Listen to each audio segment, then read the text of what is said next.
Welcome back. My name is Amna, and in this video, I'm going to talk about ear diseases in canine and feline. Dogs and cats के अंदर जो ear diseases हो जाती हैं, उनका नाम क्या होता है, ear की anatomy क्या होती है, उनको कैसे treat किया जा सकता है, कुछ procedure के बारे में हम discuss करेंगे.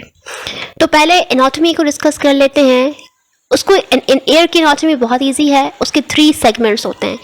एक होता है एक्सटर्नल एयर, दूसरा होता है मिडिल एयर, तीसरा होता है inner air. Right. External air के अंदर पिना आती है जो बेसिकली सिंपल ये आपको स्ट्रक्चर नजर आ रहा है. ऑडिटरी मीटस और शॉर्ट कैनाल.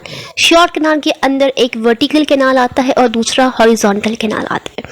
मिडिल ईयर के अंदर एक टिम्पैनिक मेम्ब्रेन आती है. यहाँ से आप नजर आ रही होगी ये टिम्पैनिक मेम्ब्रेन. इसके अलावा ऑडिटरी ट्यूब जिसको एस्टेचियन ट्यूब भी कहा जाता है, ये वाली ऑडिटरी ट्यूब है. ये फेरिंक्स के साथ कनेक्ट होती है. इस वजह से जो भी सेक्रीशन अगर हम ऑयल डालते हैं एयर को तो वो नोज नेजल सेक्रीशन के अंदर भी चली जाती है और हमें फील भी होती है, उसका टेस्ट भी फील होता है.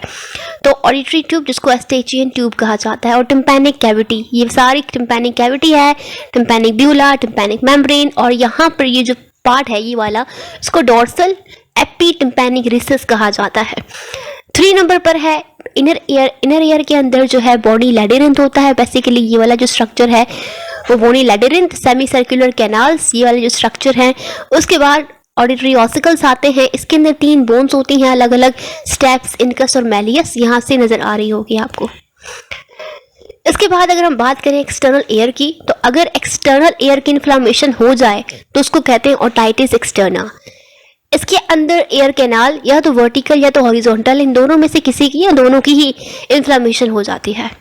मिडिल ईयर के अंदर ओटाइटिस मीडिया होता है. इसके अंदर टिम्पैनिक कैविटी या उसकी मेम्ब्रेन की इन्फ्लामेशन हो जाती है, ओटाइटिस मीडिया. इसके बाद है इनर ईयर की प्रॉब्लम, उसका नाम है ओटाइटिस इंटरना. इसके अंदर क्या होता है, इनर ईयर की प्रॉब्लम्स हो जाती हैं जिसको अंदर वेस्टिबुलर डिजीजेस डॉग्स के अंदर होना स्टार्ट हो जाती हैं. तो अब हम देखते हैं कि अगर हमें ट्रीट करना है ऐसे पेशेंट को जिसको एयर की प्रॉब्लम है, तो उसको पहले ऑपरेशन से पहले हमें कुछ कंसर्न्स हैं जो कि हमें देखने पड़ेंगे. एक तो ये है कि हमें पाल्पेशन करनी पड़ेगी. अगर हम डीप पाल्पेशन करेंगे उस एयर को जिसको ये प्रॉब्लम है, तो उसके अंदर उसको पेन रिस्पॉन्स होगा, बहुत ज़्यादा शदीद पेन होगा. अगर उसको कोई मिडिल एयर प्रॉब्लम है या टिम्पैनिक मेम्ब्रेन रैप्चर है या कोई भी हाइपरप्लेजिया है बीच के अंदर, तो वो पाल्पेशन के ऊपर पेन का रिस्पॉन्स करेगा और हेड उसका टिल्ट ही होगा. तो ये कंडीशन को देखकर हम क्या करेंगे, एनेस्थेसिया की तरफ बढ़ेंगे क्योंकि हमें सर्जरी परफॉर्म करनी है. तो एनेस्थेसिया कौन सी इस्तेमाल हम कर सकते हैं, बेसिकली हम प्री मेडिकेंट के अंदर ब्यूटोफेनॉल, ब्यूप्रेनॉर्फिन इस्तेमाल कर सकते हैं. एनाल्जेसिक्स के अंदर हाइड्रोमॉर्फिन और मॉर्फिन इस्तेमाल कर सकते हैं.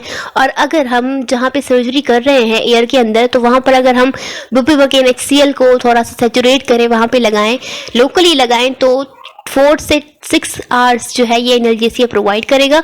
और इसके अलावा अगर हमें एनिमल एनजीएस नजर आ रहा है, परेशान नजर आ रहा है, तो हम कुछ ट्रैंक्विलाइजर्स और बेंजोडाइजेपाइंस भी इस्तेमाल कर सकते हैं. ये बहुत नेसेसरी होते हैं इस्तेमाल करना तब.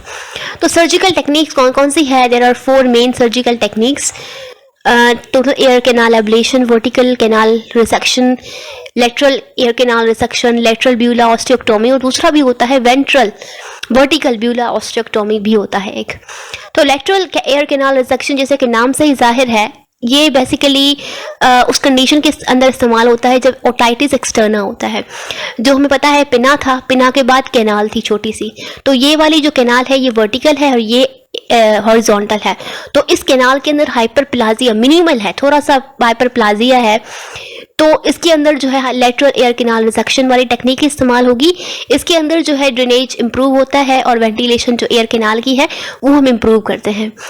अच्छा, ये किसकी कंडीशन में होता है, जब पेशेंट्स को मिनिमल हाइपरप्लाजिया होता है. अगर क्रॉनिक हाइपरप्लाजिया या ज़्यादा है तो उसके अंदर हम ये इस्तेमाल नहीं कर सकते ये टेक्निक को. अच्छा, ये टेक्निक तब नहीं इस्तेमाल करनी चाहिए जब ऑब्स्ट्रक्शन हो, पूरी ही स्टेनोसिस हो और हॉरिजॉन्टल एयर कैनाल की, तो ये उस वक्त हम इस्तेमाल नहीं कर सकते. बहुत ही सिंपल सी टेक्निक होती हैं, हम लैटरली उसको कट लगाते हैं और वहाँ से जो है हम जो भी मटेरियल है उसको कट कर देते हैं और फिर हमारा जो इंसिशन साइट है वो ठीक हो जाता है. वर्टिकल एयर कैनाल डिसेक्शन के अंदर हम वर्टिकली कट लगाते हैं और ये तब परफॉर्म होती है जब हॉरिजॉन्टल एयर कैनाल नॉर्मल होता है मगर वर्टिकल एयर कैनाल बिल्कुल ही डिजीज होता है, ख़त्म हो चुका होता है, उसके अंदर बिल्कुल ही जो है जगह ही नहीं बची होती है कि जहाँ से जो है मटेरियल पास हो जाए। तो उस कंडीशन के अंदर हम वर्टिकल एयर कैनाल डिसेक्शन करते हैं। ये तब इस्तेमाल होता है जब क्रॉनिक ओटाइटिस होता है और कौन सा, एक्सटर्ना वाला।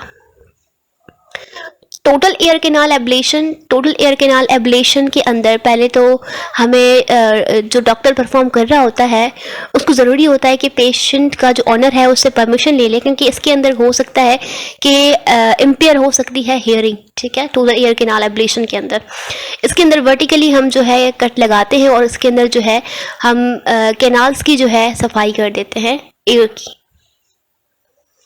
इसके बाद है लेटरल ब्यूला ऑस्टियोक्टोमी। इसके अंदर क्या होता है, टिम्पैनिक मेम्ब्रेन जो है, टिम्पैनिक मेम्ब्रेन या टिम्पैनिक कैविटी जो कि मिडिल ईयर का पार्ट थी उसके अंदर एक्सुडेट बढ़ जाता है या एपिथेलियम बढ़ जाता है, तो उसको रिमूव करने के लिए लेटरल ब्यूला ऑस्टियोक्टोमी इस्तेमाल होता है। अगर हम बात करें डायग्नोसिस की, डायग्नोसिस के लिए हमारे पास कुछ ऐसे मटेरियल मौजूद हैं, टेक्नोलॉजी मौजूद है जिसके ज़रिए से हम एग्जामाइन कर सकते हैं कि यस हाइपरप्लाजिया है या कोई प्रॉब्लम है या कोई प्रॉब्लम नहीं है। तो इसके लिए हमारे पास है ऑटोस्कोपिक एग्जामिनेशन। ऑटोस्कोपिक एग्जामिनेशन के ज़रिए से हम मेनली पता कर सकते हैं ये। इसके बाद अगर हम जाते हैं तो नेक्स्ट एडवांटेज हमारे पास ये है कि डिजिटल वीडियो ऑटोस्कोपी भी मौजूद है जिसके ज़रिए से हम मालूम कर सकते हैं कि प्रॉब्लम कहाँ पर है एयर के अंदर, और उस लिहाज से हम कोई ना कोई सर्जरी हम एनिमल को कर सकते हैं। Thank you for watching this.